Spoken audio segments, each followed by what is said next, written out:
Good evening everybody. बेटा पिछले कुछ दिनों से जो हम लोगों ने वो वीडियो अपलोड नहीं कर पा रहा था मैं, उसका रीज़न था कि घर पे कुछ काम वगैरह चल रहा था तो उसमें बिजी था मैं, इसलिए वीडियो अपलोड नहीं हो पाई थी। अब ट्राई करूंगा मैं कि डेली वीडियो आप लोगों को एक मिलती रहे, ठीक है। काम चल रहा था थोड़ा, उसमें थोड़ा बिजी वगैरह थे तो वीडियो नहीं बना पा रहा था मैं। अब कोशिश करूंगा कि थोड़ी रेगुलरिटी लेकर आई जाए। और एक चीज़ और, हाँ जो मैं शीट के लिए बोल रहा था बेटा, उसके देखो थोड़ा काम चल रहा है इसलिए थोड़ा डिस्टर्ब चल रहा है पूरा शेड्यूल। अब बिजी था, अब थोड़ा फ्री हुआ हूँ तो आपको शीट भी मिलेगी और जहाँ तक है वीडियो भी रेगुलर ही चलेंगी। रेगुलरिटी थोड़ी मैं ज़्यादा करने की कोशिश करूँगा, ठीक है। चलिए तो आज के टॉपिक शुरू करते हैं बेटा। आज एक्चुअल में बात ये है बेटा, आज मैं आपके लिए क्वेश्चन लेकर आया हूँ, मेंस का क्वेश्चन है। सीजीएल मेंस में पूछा गया है एक बार सीडीएस के एग्जाम में आया था। सेम क्वेश्चन आया था दो एग्जाम में, सीजीएल मेंस में आया है और सीडीएस के एग्जाम में आया है। तो उस क्वेश्चन तक सीधा जंप करने से पहले ज्यादा अच्छा ये होगा कि जो कॉन्सेप्ट हम लोग उस क्वेश्चन में डिस्कस करने वाले हैं उस कॉन्सेप्ट को थोड़ा पहले हम डिस्कस यहीं पे कर लेते, यहीं पर शुरुआत बेसिक उसका सीखते हैं, उसके बाद जाकर हम लोग क्वेश्चन पर जाएंगे, ठीक है। तो एक्चुअल में जो बात मैं कर रहा हूं बेटा आप लोगों से, बात होगी आज मॉडल वर्ब कैन की। इतना हम सभी लोग जानते हैं कि कैन जो होता है, कैन हमारा एक मॉडल वर्ब होता है। क्या होता है बेटा? Modal verb. कितने मॉडल वर्ब होते हैं इंग्लिश में? 13। Can, could, may, might, will, shall, would, should, ये वर्ड्स होते हैं हमारे, मॉडल वर्ब्स होते हैं। 13 मॉडल वर्ब्स होते हैं हमारे एक्चुअल में। तो ये कैन जो मॉडल वर्ब है बेटा, इसका यूज हम लोग दो तरीके से करते हैं। एक तो इसका यूज होता है एबिलिटी को दर्शाने के लिए और एक इसका यूज होता है बेटा परमिशन। एबिलिटी मतलब योग्यता को दर्शाने के लिए और परमिशन मतलब अनुमति को दर्शाने के लिए। कि सर कैन जो मॉडल वर्ब हमारा, इसका यूज हम लोग दो तरीके से करते हैं। तो कैन का यूज होता है एबिलिटी को दर्शाने के लिए, एबिलिटी मतलब आपकी योग्यता को दर्शाने के लिए। दूसरा कैन का यूज होता है परमिशन को इंडिकेट करने के लिए। परमिशन का मतलब वो बेटा अनुमति को रिप्रेजेंट करना। जैसे कि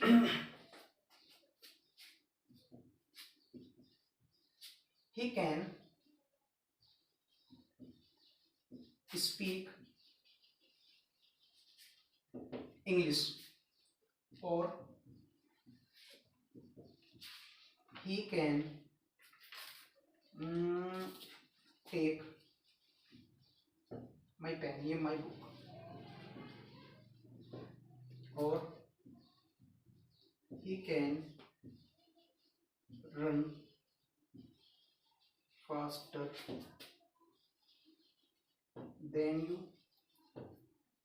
और he can come in।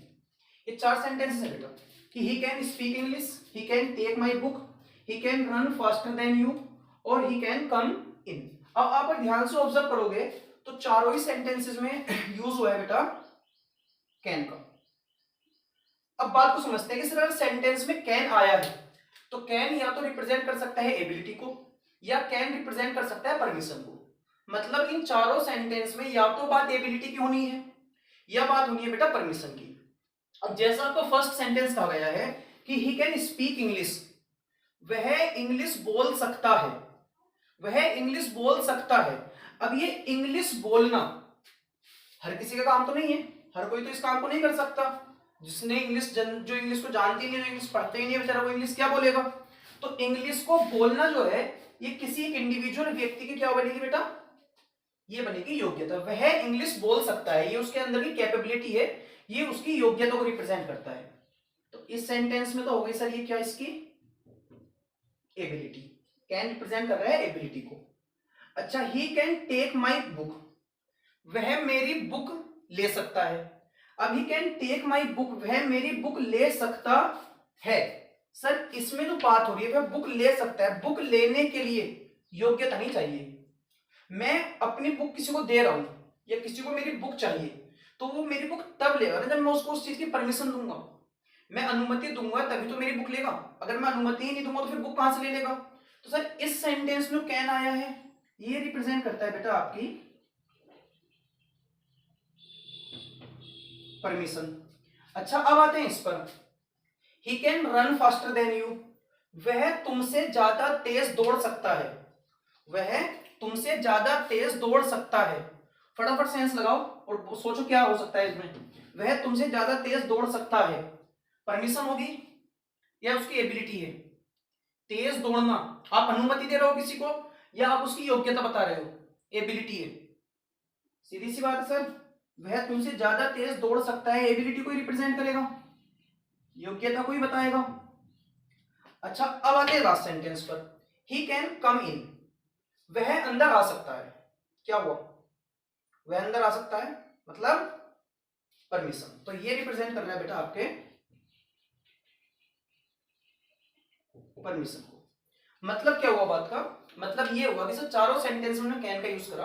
अब कैन ने या तो रिप्रेजेंट करा एबिलिटी को या कैन ने रिप्रेजेंट करा है परमिशन को। कि सर कैन हमारा या तो एबिलिटी को रिप्रेजेंट करता है या रिप्रेजेंट कर सकता है किसको भैया? परमिशन को। ये तो है बेसिक फंडामेंटल ऑफ कैन। अब इसके बेस पर जो क्वेश्चंस एग्जाम में बनते हैं उन क्वेश्चंस को ध्यान से देखते हुए चलते हैं बेटा। देखो, सबसे टाइप 1 जो कैन पर बेस्ड क्वेश्चन एग्जाम में बन सकते हैं, ही can speak English. Same sentence है, ही कैन स्पीक इंग्लिश। और एक सेंटेंस है ये, ही इज एबल टू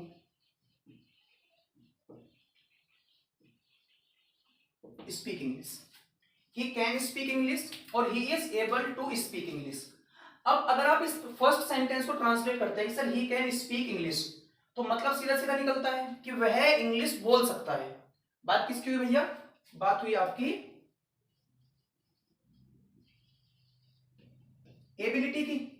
अच्छा, अब आते हैं इस वाले पर कि he is able to speak English, वह इंग्लिश बोलने के योग्य है। अब सोच कर चलो बात को, वह इंग्लिश बोल सकता है और वह इंग्लिश बोलने के योग्य है, बात तो एक ही है।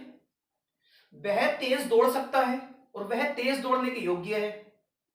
वह एग्जाम पास कर सकता है, वह एग्जाम पास करने के योग्य है। तो बात तो एक ही हुई। मतलब इस सेंटेंस में सर हम किसको रिप्रेजेंट कर रहे हैं? एबिलिटी को रिप्रेजेंट कर रहे हैं। अब बात यह है कि एग्जामिनर आपको इन दोनों सेंटेंसेस को मर्ज करके सेंटेंस बनाकर देता है कि he can be able to speak English, कि he can be able to speak English. अब एक बात सोचो, अगर सेंटेंस में रिप्रेजेंट मुझे एबिलिटी को करना है तो ऐसे समझते हैं बात को कि सर जब मैं अकेले कैन का यूज करके एक सेंटेंस बना सकता हूं, अकेले एबल टू का यूज करके भी पूरा एक सेंटेंस बनाया जा सकता है, तो फिर इन दोनों को एक साथ लिखने का फायदा क्या हुआ? कैन भी सर एबिलिटी को ही रिप्रेजेंट कर रहा है, एबल टू भी हमारा एबिलिटी को ही रिप्रेजेंट कर रहा है, तो दोनों वर्ड्स काम एक ही कर रहे हैं, तो फिर दोनों को एक साथ लिखने का फायदा क्या हुआ? It is called superfluous. कि सर अगर कैन आया है तो कैन के साथ हमें अलग से ये एबल टू को लिखने की रिक्वायरमेंट नहीं है। ये बन जाएगा सेंटेंस कि ही कैन स्पीक इंग्लिश। मतलब अगर यहां से आप कोई रूल डेवलप करना चाहेंगे तो सीधी सी बात है कि सर कैन के साथ एबल टू या कैपेबल ऑफ का यूज नहीं होगा। सीधी सी बात होगी हमारी कि सर कैन के साथ हम लोग कभी भी एबल टू या कैपेबल ऑफ का यूज नहीं करते हैं। रीजन सीधा सीधा है हमारे पास कि सर कैन जो है ये भी हमारे एबिलिटी को रिप्रेजेंट कर रहा था, एबल टू कैपेबल ऑफ जो होते हैं ये भी हमारे एबिलिटी को रिप्रेजेंट करते हैं, योग्यता को रिप्रेजेंट कर रहे हैं। जब योग्यता को रिप्रेजेंट कर रहे हैं तो सिर्फ कैन के साथ इनको अलग से लिखने की रिक्वायरमेंट नहीं होती है। तो ये तो इजी सा कॉन्सेप्ट है बेटा। चलो अब आते हैं इसके टाइप सेकंड पर। अब टाइप सेकंड के लिए मुझे ये दो सेंटेंस रखो।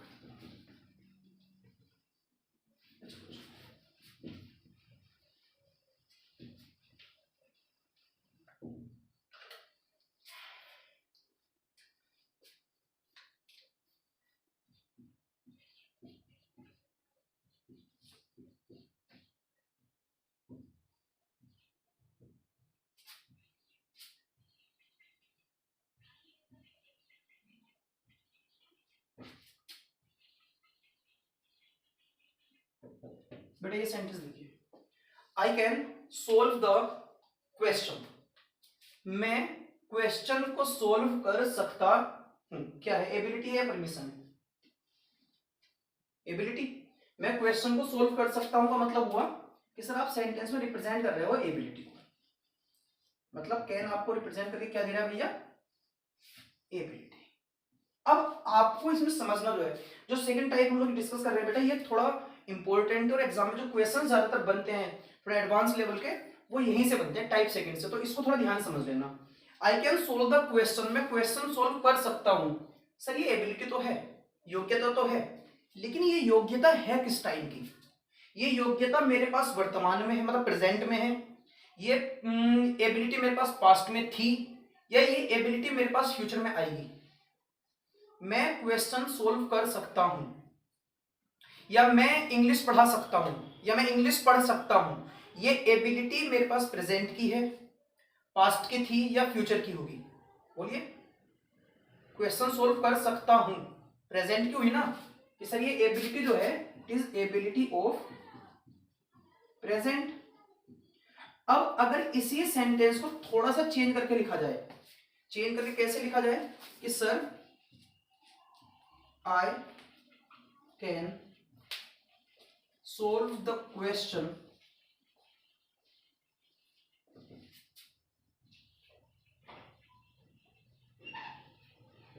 यस्टरडे, कि sir I can solve the question yesterday. अब बेटा बात ये है कि सर कैन अगर आया है तो कैन हमारी एबिलिटी को तो रिप्रेजेंट कर देगा, ठीक है बेटा, क्या बोला मैंने कि कैन अगर सेंटेंस में आया है तो कैन हमारी एबिलिटी को तो रिप्रेजेंट कर देगा, लेकिन एबिलिटी को कौन सी रिप्रेजेंट करेगा सर, प्रेजेंट की। कैन अगर सेंटेंस में आया है योग्यता को दर्शाने के लिए, तो कैन योग्यता बताएगा आपको प्रेजेंट की, वर्तमान की योग्यता बताएगा। लेकिन सेकंड सेंटेंस में जो हम लोग ये योग्यता बताने की बात कर रहे हैं बेटा, ये प्रेजेंट का है क्या? ये प्रेजेंट की योग्यता बतानी है। सर आपने तो यस्टरडे क्या रखा है, मैं क्वेश्चन को कल सोल्व कर सकता था, कल कर सकता था।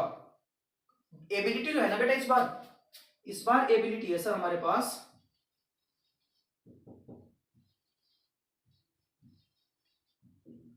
कौन सी, पास्ट की।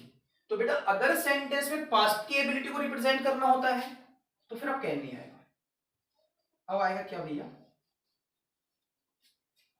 कुड। देखो मेरी बात दोबारा सुन लो, कंफ्यूज मत होना। कैन अगर सेंटेंस में आया है ये एबिलिटी के लिए, बात परमिशन की है तो परमिशन ही प्रेजेंट, क्योंकि पास्ट की परमिशन के लिए फिर उससे कुड हो जाता है, कैन का पास्ट कुड होता है, पता है सब लोगों को कि। लेकिन मैं जो फोकस कर रहा हूं बेटा, फोकस इस बात पर कर रहा हूं अभी, एबिलिटी वाले पोर्शन पर। परमिशन से बेस्ड जो क्वेश्चन बनेंगे वो आगे की बात है, अभी पहले आप इस वाले पोर्शन पर फोकस करो कि अगर कैन का यूज आप लोगों ने एबिलिटी को रिप्रेजेंट करने के लिए कर रखा है, तो कैन जो एबिलिटी बताएगा वो बताएगा प्रेजेंट की। जो आपके पास प्रेजेंट में योग्यता है उसको रिप्रेजेंट करने के लिए आप कैन लगाएंगे। अगर आप पास्ट की एबिलिटी को रिप्रेजेंट करना चाहते हो, जैसे यस्टरडे कहा गया है, अगर पास्ट की एबिलिटी को रिप्रेजेंट करना है बेटा, तो पास्ट की एबिलिटी को रिप्रेजेंट करने के लिए कभी भी कैन का यूज नहीं होता है, उसके लिए हम लोग यूज करेंगे किसका, कुड का। सेम वैसे ही सर अगर सेंटेंस ये बन जाए,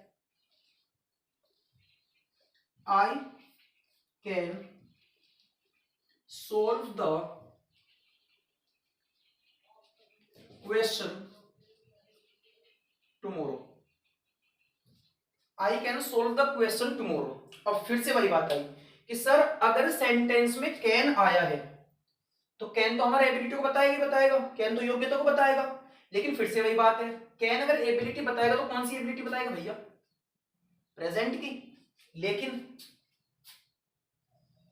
हम कौन सी एबिलिटी की बात कर रहे हैं, टुमारो, आने वाला कल। आने वाला कल मतलब एबिलिटी ऑफ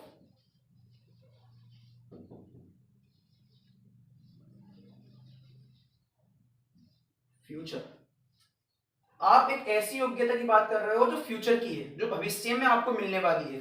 तो बेटा अगर फ्यूचर की एबिलिटी रिप्रेजेंट करनी होती है तो उसके लिए फिर आप कैन का यूज नहीं करेंगे, उसके लिए यूज होता है विल या शैल के साथ बी एबल टू। इसका मतलब इन नटसेल अगर बात करी जाए तो बात ऐसे समझी जा सकती है सर कि एबिलिटी, ऐसे कैसे लिखा कि एबिलिटी अगर प्रेजेंट की है तो लगेगा कैन प्लस वर्ब का फर्स्ट फॉर्म। एबिलिटी पास्ट की है तो लगेगा कुड प्लस वर्ब का फर्स्ट फॉर्म। एबिलिटी फ्यूचर की है तो विल या shall be plus able to के बाद वर्ब का फर्स्ट फॉर्म। अब ये बात आपको समझनी है कि एबिलिटी प्रेजेंट किया तो कैन प्लस वी1 लगाइए, एबिलिटी पास्ट किया तो कुड प्लस वी1 लगाइए, एबिलिटी फ्यूचर की है तो विल या shall be plus able to. Is that clear? अगर ये बात आपके समझ में आ गई बेटा तो अभी मैं अगले क्वेश्चंस लिख रहा हूं बोर्ड पर, तब तक आप इसको नोट कर सकते हैं।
चलिए बेटा ये कुछ 5-6 सेंटेंसेस लिखे हुए हैं। इस पर मतलब जो अभी तक हम लोगों ने कैन को लेकर डिस्कस करा है कि कैन एबिलिटी की जो बात चल रही थी और परमिशन की थोड़ी बहुत जो बात हुई थी उसको लेकर जो सेंटेंसेस बन पाए हैं, देखिए जरा सोल्व करते हैं फटाफट से। He can run faster than you, पहले तो आप इतनी बात को देखो, he can run faster than you, ये क्या है? एबिलिटी है या परमिशन? सेम सेंटेंस अभी मैंने एग्जांपल देकर समझाया था। He can run faster than you, वह तुमसे ज्यादा तेज दौड़ सकता है, एबिलिटी को रिप्रेजेंट करेगा बेटा। अच्छा अब आते हैं आगे कि सर कैन लिखा हुआ है तो इस कैन ने तो यहाँ पर रिप्रेजेंट कर दिया एबिलिटी को। अब बात ये है कि सर अगर कैन एबिलिटी को रिप्रेजेंट करता है तो वो एबिलिटी कौन सी होनी चाहिए? कैन प्रेजेंट की एबिलिटी को रिप्रेजेंट करेगा भैया, लेकिन क्या आगे बात प्रेजेंट की हुई है? He can run faster than you when he was young, जब वह छोटा था तब वह तुमसे ज्यादा तेज दौड़ सकता था। जब वह छोटा था तब उसके अंदर ये काबिलियत थी, मतलब अब नहीं है। तो जब वो छोटा था तो छोटा था मतलब बात पास्ट की हुई, वॉज लिखा गया भैया, बात पास्ट की हो रही है। तो अगर बात पास्ट की हो रही है सर, तो पास्ट की एबिलिटी को रिप्रेजेंट करने के लिए सर आप कैन का यूज नहीं कर सकते हैं। किसका यूज करना पड़ेगा मजबूरी में भैया? यूज करना पड़ेगा कुड का। तो यहां पर कैन हटाइए और कैन की जगह पर लगाइए कुड, कि he could run faster than you when he was young, जब वह छोटा था वह तुमसे ज्यादा तेज दौड़ सकता था। भैया वॉज लिखा हुआ था, तो वॉज का मतलब हुआ पास्ट, और क्या मतलब हुआ? पास्ट। और अगर पास्ट की एबिलिटी बतानी है, अगर पास्ट की एबिलिटी बतानी है तो उसके लिए कैन नहीं लगता है, उसके लिए हम लोग यूज करते हैं कुड प्लस वर्ब के फर्स्ट फॉर्म का। क्लियर? अगले वाले पर आइए। They can be able to win the race. ये तो बहुत सिंपल सा सेंटेंस बन गया। किस तरह कैन लिखा हुआ है, इसके साथ बी एबल टू को लगाने का कोई भी रिक्वायरमेंट नहीं होता है। अच्छा इस पर आइए, ये सेंटेंस काफी अच्छा है कि if you help him he can qualify the exam, कि अगर तुम उसकी सहायता करते हो तो वह एग्जाम क्वालिफाई कर सकता है। यदि तुम उसकी सहायता करते हो तो वह एग्जाम क्वालिफाई कर सकता है। अब बेटा सबसे पहले तो मुझे आप एक बात बताएंगे, वह एग्जाम क्वालिफाई कर सकता है, आप इसको एग्जाम क्वालिफाई करने की अनुमति दे रहे हो कि जाओ एग्जाम क्वालिफाई कर लो, या आप ये कहना चाह रहे हो कि इसके अंदर ये काबिलियत है, एग्जाम क्वालिफाई कर सकता है, एबिलिटी है? तो सीधी सी बात सर, एग्जाम क्वालिफाई करने के लिए परमिशन नहीं देते हैं किसी को। आप ऐसा जरूर कह सकते हैं कि अगर उसने मेरी सहायता कर दी होती, या यदि वह मेरी सहायता करता तो मैं ऐसा कर सकता था, या मैं ऐसा कर सकता हूं। तो मैं ऐसा कर सकता हूं का मतलब है भैया एबिलिटी। तो सर ये तो बता रहा है आपकी एबिलिटी को, लेकिन बात ये है बेटा, यदि तुम उसकी सहायता करते हो, यदि तुम उसकी सहायता करते हो का मतलब तुमने अभी तक उसकी सहायता करी नहीं है, अभी तुम उसकी सहायता करोगे। जब सहायता करोगे तब उसके अंदर ये एग्जाम क्वालिफाई करने की जो एबिलिटी है तब जाकर इसके अंदर आएगी। कब? जब तुम उसकी सहायता करोगे तब। तो भैया पहले सहायता होगी, फिर उसके बाद जाकर ये एबिलिटी आएगी इसके अंदर एग्जाम क्वालिफाई करने की। तो क्या ये एबिलिटी प्रेजेंट में उसके अंदर है? यदि तुम उसकी सहायता करते हो तो वह एग्जाम क्वालिफाई कर सकता है। तो क्या वर्तमान में उसके अंदर एग्जाम क्वालिफाई करने की काबिलियत है? अगर इसमें काबिलियत है तो फिर तुम्हें सहायता करने की रिक्वायरमेंट ही क्या है? बोलिए। सीधी सी बात है भैया, कोई भी व्यक्ति पानी क्यों पिएगा? प्यासा होगा तभी तो पिएगा ना। प्यास लगी तो पानी पीने का मतलब ही क्या होता है? तो सीधी सी बात है, अगर इसके अंदर एक काबिलियत पहले से मौजूद होगी तो फिर हेल्प करने की रिक्वायरमेंट ही क्या है? और अगर आप कह रहे हो कि भैया तुम उसकी अगर हेल्प करते हो तो एग्जाम क्वालिफाई कर सकता है, मतलब अभी तक इसके अंदर इतनी काबिलियत नहीं है कि जो ये एग्जाम क्वालिफाई कर दे। तुम सहायता करोगे तो इसके अंदर इतनी काबिलियत आ सकती है। तो ये काबिलियत जो है ना बेटा, एबिलिटी जो होगी ये होगी एबिलिटी ऑफ फ्यूचर। और जब ये एबिलिटी ऑफ फ्यूचर बन जाएगी तो अब आप यहां पर कैन नहीं लगाएंगे। अगर फ्यूचर की एबिलिटी है तो उसके लिए क्या लगता है? विल या शैल बी एबल टू, मतलब विल बी एबल टू। बात समझ में आई? अभी और सेंटेंस है, अभी इनको भी देखते चलते हैं।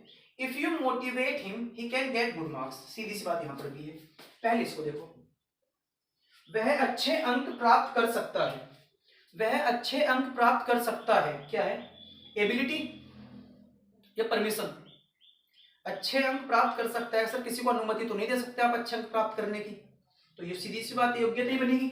अच्छे अंक प्राप्त करना हर किसी बस की बात नहीं होता है, एबिलिटी बनी एक बात। दूसरी बात ये कि ये एबिलिटी इसके अंदर भी है या नहीं है, ये समझना है। अगर तुम उसे मोटिवेट करते हो तो वह अच्छे अंक प्राप्त कर सकता है, मतलब कुछ ना कुछ आपके मोटिवेशन से होगा जरूर। अगर आप उसको मोटिवेट करोगे तभी जाकर वो अच्छे अंक प्राप्त करेगा। मतलब मोटिवेट करोगे तो वो हो सकता है मेहनत करे अपनी पढ़ाई में, और ज़्यादा कोशिश करे, ट्राई करे कि भैया अच्छे नंबर लेकर आने हैं, और ज़्यादा हार्डवर्क करे। तो कहने का मतलब ये है कि सर ये काम कर तो लेगा, अच्छे अंक ले प्राप्त तो कर लेगा, लेकिन करेगा तभी जब आप उसको मोटिवेट करोगे। तो पहले तुम इसे मोटिवेट करोगे, उसके बाद इसके अंदर ये क्वालिटी आएगी। तो अभी जो ये एबिलिटी है, जो क्वालिटी इसकी काबिलियत बनेगी, ये प्रेजेंट में तो इसके अंदर नहीं है, क्योंकि अगर प्रेजेंट में इसके अंदर होती बेटा तो फिर आप मोटिवेट करने की बात नहीं करते। तो ये एबिलिटी फिर से बात कहां पर पहुंच गई? फ्यूचर में। तो बात अगर फ्यूचर में पहुंच गई है सर तो कैन का कहानी फिर से खत्म, क्योंकि फ्यूचर की एबिलिटी अगर दर्शानी है तो विल या शैल बी एबल टू हो जाएगा, कैन हटाइए,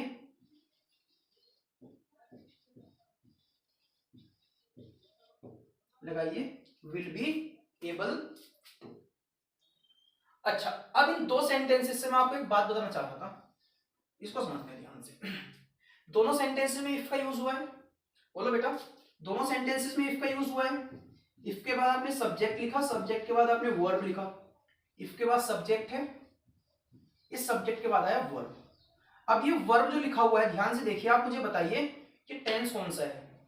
हेल्प वर्ब का फर्स्ट फॉर्म है, मोटिवेट वर्ब का फर्स्ट फॉर्म है। वर्ब का फर्स्ट फॉर्म होने का मतलब हुआ प्रेजेंट। इतना हम लोग सभी लोग जानते हैं कि वर्ब का पहला फॉर्म और पांचवा फॉर्म जो होता है वो प्रेजेंट टेंस को रेफर करता है। If subject plus verb plus object. अब आगे जब आपने ये सब्जेक्ट लिखा, दूसरा सब्जेक्ट जो लिखा, अब जैसे आप इसके बाद कैन लिख रहे हो, वैसे ये कैन हट रहा है या नहीं हट रहा है? रीजन उसका क्या है? रीजन उसका ये है कि सर पहले ये काम होगा, पहले हेल्प करने का काम होगा, पहले मोटिवेट करने का काम होगा, पहले ये काम होगा, तब इस व्यक्ति के अंदर जाकर ये काबिलियत आएगी। तो ये काबिलियत जो हुई, एबिलिटी जो हुई, ये फ्यूचर की होगी। तो फ्यूचर की अगर होगी तो फिर तो इस हिसाब से कहा जा सकता है कि अगर इफ के बाद प्रेजेंट लिखा हुआ है तो अगले क्लोज में हम लोग कभी भी विल सॉरी कैन का यूज कर ही नहीं पाएंगे। बोलो फटाफट से। बात काफी हद तक सही भी है कि भैया अगर इफ के बाद प्रेजेंट लिखा हुआ है तो दूसरे क्लोज में, इफ के बाद अगर प्रेजेंट लिखा हुआ है तो दूसरे क्लोज में हम लोग कभी कैन का प्रयोग कर ही नहीं पाएंगे, क्योंकि ये काम तो फ्यूचर में जाकर होगा और कैन कभी फ्यूचर के लिए लगेगा नहीं। इसके लिए हमें विल या शैल बी एबल टू लगाना पड़ेगा। लेकिन हम यहां पर एक बात भूल जाते हैं कि सर कैन के फंक्शन दो थे, एक एबिलिटी का था और एक फंक्शन और भी था, परमिशन का। बेटा जब कैन का यूज आप लोग परमिशन को रिप्रेजेंट करने के लिए करते हो ना, किसके लिए? परमिशन के लिए। तो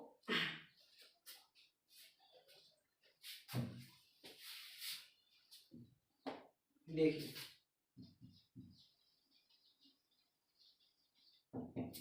परमिशन प्रेजेंट की हो या फ्यूचर की हो, इसके लिए आप कैन प्लस V1 लगा सकते हैं। लेकिन परमिशन अगर पास्ट की हो तो इसके लिए लगता है फिर कुड प्लस V1। मतलब बात का क्या हुआ? मतलब बात का ये हुआ कि सर कैन भी फ्यूचर को बता सकता है, लेकिन बताएगा तब जब वो क्या होगी भैया? परमिशन होगी। अब यहां से ना कई बच्चे कंफ्यूज होने शुरू हो जाएंगे। कंफ्यूज वो होंगे जो रूल्स रखते हैं कि सर इफ के बाद कितनी अच्छी लाइन बताई थी आपने कि इफ के बाद अगर प्रेजेंट लिखा हुआ हो तो दूसरे क्लोज में कैन को काट देना, कैन हटा देना। अब वो काम हम यहां पर आसानी से कर लेते हैं कि सर इफ के बाद देखो प्रेजेंट है नीड कम, तो यहां से कैन हटवा दो जरा फटाफट से। लेकिन भैया कैन तो तब हटाओगे ना जब ये एबिलिटी हो। तो अब देखते हैं बात को। If you need my car, अगर तुम्हें मेरी कार की आवश्यकता है तो तुम इसे ले सकते हो। अब बताओ, योग्यता है, परमिशन है। अगर तुम्हें मेरी बुक की आवश्यकता है तुम मेरी बुक ले सकते हो, ये मैं तुम्हें अनुमति तो दे रहा हूं, परमिशन ही तो दे रहा हूं। तो भैया अगर बात परमिशन की है तो परमिशन तो फ्यूचर कैन भी रिप्रेजेंट कर सकता है। मतलब बात का क्या हुआ? अब ये कैंसिल हो गया। ठीक, अभी ये सेंटेंस हो देखो, if you come here you can take rest, कि यदि तुम यहां आते हो तो तुम आराम कर सकते हो। अगर तुम यहां आते हो तो तुम आराम कर सकते हो। अब आराम करने के लिए क्या एबिलिटी चाहिए? बोलिए। आप परमिशन दे रहे हो किसी को कि अरे ठीक है यहां आ जाओ, आप आराम कर लेना, आप आराम कर सकते हो। तो अगर बेटा परमिशन दे रहे हो ना, तो परमिशन में कैन आपके फ्यूचर और प्रेजेंट दोनों को रेफर करता है। लेकिन अगर बात एबिलिटी की होती है तो प्रेजेंट की एबिलिटी कैन बताता है, फ्यूचर की एबिलिटी विल या शैल बी एबल टू बताता है। मतलब बात का ये है कि अगर इस बात को आप नोट कर लेना जहां पर भी लिखना चाहोगे बाद में, कि इफ के बाद, ये मैंने पहले ही कहा था कि ये कॉन्सेप्ट बहुत इंपॉर्टेंट है, यहां से बहुत क्वेश्चन एग्जाम में बनते हैं। बस आप लोग कॉन्सेंट्रेट बोर्ड पर रखिएगा कि सर अगर इफ के बाद प्रेजेंट टेंस लिखा है, कौन सा टेंस लिखा है भैया? प्रेजेंट टेंस लिखा है, तो अगर मेन क्लोज में मतलब दूसरे क्लोज में अगर कैन आपकी एबिलिटी को दर्शाता है तो कैन को हटाकर लिखो विल बी एबल टू या शैल बी एबल टू। लेकिन अगर वही कैन आपकी परमिशन को रिप्रेजेंट करता है तो फिर वो कैन आपका सही हो जाएगा, फिर उस कैन के साथ आप कोई छेड़छाड़ नहीं करेंगे। दोबारा सुन लो एक बार, इफ के बाद यदि प्रेजेंट टेंस लिखा हुआ है और मेन क्लोज में यदि कैन रिप्रेजेंट करता है योग्यता को, एबिलिटी को, तो कैन को हटा कर लिखो विल बी या शैल बी एबल टू। दूसरी बात, इफ के बाद प्रेजेंट लिखा है लेकिन मेन क्लोज में, दूसरे क्लोज में लिखा हुआ कैन अगर रिप्रेजेंट करता है परमिशन को, तो फिर उसके लिए बेटा कैन के साथ कोई भी छेड़छाड़ नहीं करेंगे, क्योंकि परमिशन अगर प्रेजेंट की भी है या परमिशन फ्यूचर की भी है, तो प्रेजेंट और फ्यूचर दोनों की ही परमिशन के लिए आप लोग कैन प्लस V1 का यूज कर सकते हैं। परमिशन के लिए कैन दोनों टेंस को रिप्रेजेंट करता है, दोनों टाइम्स को रिप्रेजेंट करता है, प्रेजेंट फ्यूचर को। लेकिन अगर बात एबिलिटी की होती है तो कैन सिर्फ प्रेजेंट की एबिलिटी को बताता है, फ्यूचर की एबिलिटी को बताने के लिए विल या शैल बी एबल टू का प्रयोग किया जाएगा। Is that clear? चलिए इसको नोट कीजिए, फिर मैं मेन क्वेश्चन पढ़ाता हूँ आपके।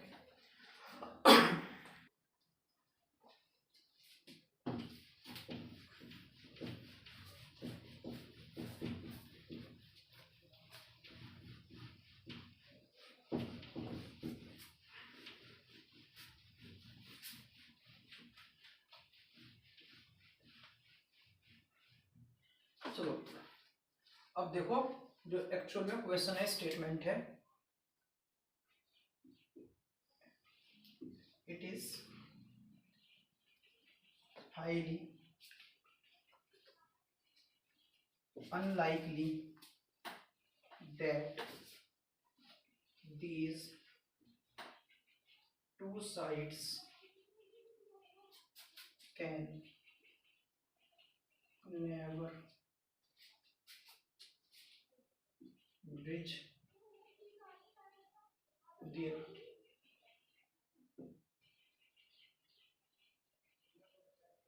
differences।